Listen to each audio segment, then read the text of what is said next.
Ce sont les chutes les plus connues au monde, les chutes du Niagara, situées à cheval entre le Canada et les États-Unis. Avec seulement 57 mètres de hauteur, elles ne sont pas les plus hautes, mais bien les plus puissantes du monde. Leur débit, plus de 3000 tonnes d'eau par seconde.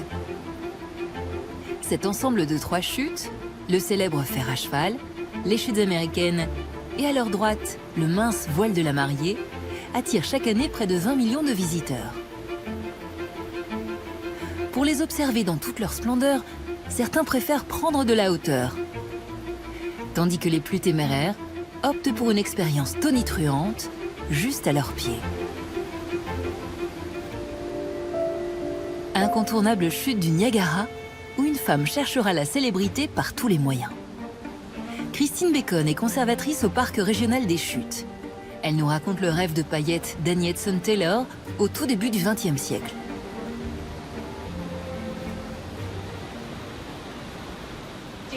Annie était veuve depuis l'âge de 24 ans et avait perdu ses parents très jeunes. Les opportunités pour une femme seule et sans ressources étaient très limitées. Elle consacrait toute son énergie à trouver un moyen honnête et rapide de gagner de l'argent. Après une carrière d'enseignante, à 60 ans passés, Annie Hudson Taylor va avoir ce qu'elle considère être une idée de génie. Descendre les chutes pour ensuite monnayer son récit et vivre de sa notoriété jusqu'à sa mort. Dans la ville de Niagara Falls, les gens pensaient que cette cascade était de la folie. Un certain Carlyle Graham avait prétendu avoir réalisé cet exploit 10 ans auparavant. Mais il ne l'avait pas fait, c'était bien trop dangereux, il n'avait pas assez de cran. Les chutes ont toujours fasciné les casse-cou du monde entier. Avant Annie Hudson Taylor, quelques excentriques acrobates, dont un Français, avaient tenté de se mesurer à la grandeur des Niagara Falls en traversant leurs gorges sur des câbles tendus entre les deux pays. Mais de là à se jeter dans les remous... Annie avait probablement entendu parler des autres trompe-la-mort qui s'étaient confrontés aux chutes, car ils avaient fait la une des journaux à l'époque. Mais elle voulait accomplir quelque chose de plus impressionnant encore que ce dont les hommes ne faisaient que parler. Afin de mettre toutes les chances de son côté, la téméraire Annie va minutieusement préparer son numéro, à commencer par son accessoire principal, un tonneau hermétique qu'elle a soigneusement pensé et dessiné dans les moindres détails. Le tonneau mesurait 1,40 m environ. Elle l'avait conçu elle-même à partir d'un patron en tissu qu'elle avait cousu. Elle avait envoyé les plans à une entreprise spécialisée pour qu'elle lui fabrique sur mesure. Le tonneau était rembourré avec des coussins et Annie avait fait installer une enclume dans le fond pour qu'il reste bien à la verticale. À l'intérieur, Annie avait prévu d'être fixée à un harnais pour lui éviter de se cogner la tête. Enfin, elle avait fait percer un trou dans le tonneau pour qu'on lui injecte de l'air une fois le couvercle scellé pour pressuriser l'intérieur et ainsi lui permettre de respirer pendant la descente.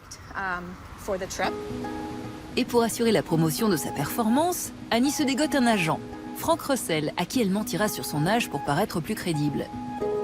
La date de son exploit n'est pas non plus laissée au hasard. La prouesse doit se produire pendant l'exposition universelle panaméricaine de Buffalo, à quelques kilomètres des chutes, où sont attendus des milliers de visiteurs. Annie avait un sens aigu du marketing. Elle savait comment créer le buzz autour de sa tentative. Frank Russell, lui, avait de l'expérience dans le milieu de la promotion d'artistes de cirque. Il est venu aux chutes du Niagara quelques jours avant l'événement avec le tonneau, pour l'exposer dans le hall d'un grand hôtel et ainsi attirer les foules. Il avait aussi convié la presse à la gare pour photographier l'arrivée d'Annie en ville.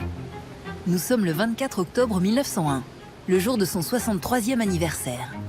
Annie Hudson Taylor est fin prête pour le grand saut. Des milliers de curieux se rassemblent le long du rivage pour assister à ce qu'ils considèrent être un suicide programmé. Mais Annie est déterminée à entrer dans l'histoire. C'était une logistique bien huilée.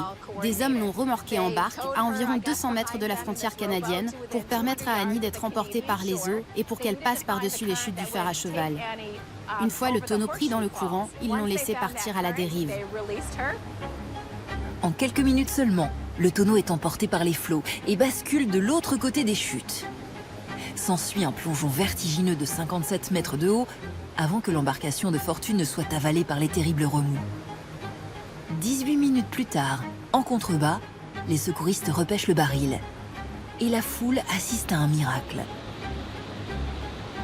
On entendait des cris de stupeur et d'émerveillement.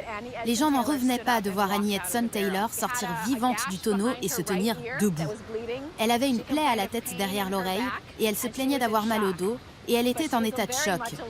De chaque côté de la rivière, les cloches des églises ont retenti pour annoncer qu'elle avait réussi. Annie Edson-Taylor, surnommée pour la postérité la reine de la brume, vient de réussir magistralement son pari. Malheureusement, l'intrépide cascadeuse ne saura pas valoriser son exploit. Dans les semaines et les mois qui suivent, si elle parvient à faire quelques dollars en racontant son plongeon, son agent finit par lui voler son tonneau. Qu'importe pour Annie, elle récupère un vieux baril qu'elle installe en haut des chutes.